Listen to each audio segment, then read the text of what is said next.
We're talking about water. It's supposed to be pure. It's supposed to be natural. It's supposed to be universally good for us, man. But you say that that's not always correct. How can water be unhealthy?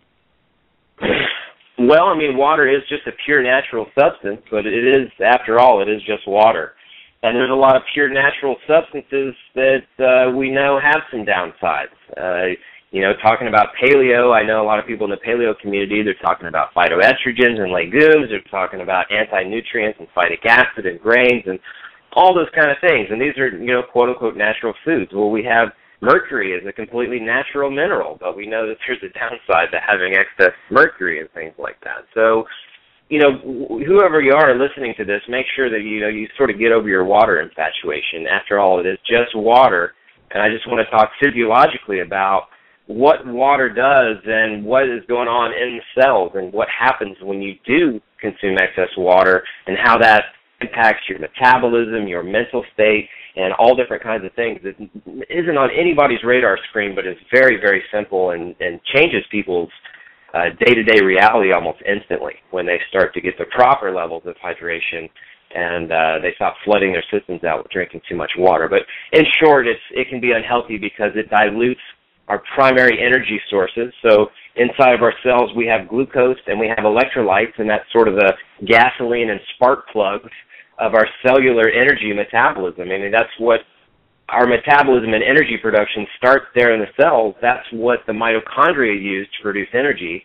And when we take in a bunch of plain water, it just dilutes the concentration of the glucose and the electrolyte in the cells, which causes a whole chain reaction to occur. And it starts with basically our energy levels going down and not being able to produce energy like normal. But it interferes with brain function and all these other kind of things that we'll talk about today. But that's the quick and dirty on how water can potentially be unhealthy, and that it dilutes our primary energy source like that.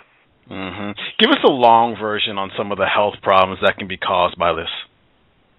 Well, I want to make sure that everybody listening to this, first and primary, I want to make sure that people who need to drink fewer fluids, water in particular, are the ones that are captivated by what we're talking about here and stick around to the end. And hear the whole program. And those people are certainly those who have a lot of symptoms, such as feelings of anxiety or depression or any kind of, general mood disorder, or maybe, in myself, when I become overhydrated, I tend to get really angry and irritable, and, that's when that occurs. So there's a lot of different emotional connections there, but people with migraines, people with seizure issues, kids, people that have kids that wet the bed, people that have to get up and urinate in the middle of the night, people that feel really strong urge to urinate or have very clear urine throughout the day, people with chronic fatigue, definitely should be on their radar, and they should be monitoring their hydration levels very carefully to make sure that they're not getting overhydrated.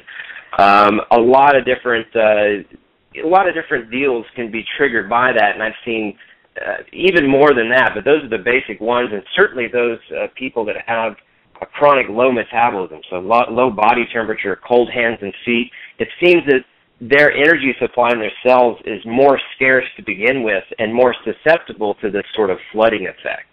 Now, of course, some young, strapping 28-year-old bodybuilder type male could call in and say, hey, I drink a gallon of water a day. I don't feel any of these things that you're talking about. And that's true, because they might have the reserves to where they don't really even notice these kind of things. But somebody in really poor condition and really poor shape can really make some powerful improvements in their health by preventing this overhydration state, because it is very stressful. It causes the adrenal glands to become overactive because it's a very acute stress, and it trickles down and causes a lot of problems from there. But those are the basic ones. I would say any kind of mood disorders, anxiety, depression, irritability, all those kind of things, but certainly the seizures, headaches, migraines, all those kind of things too are certainly in that radar and can be improved by that.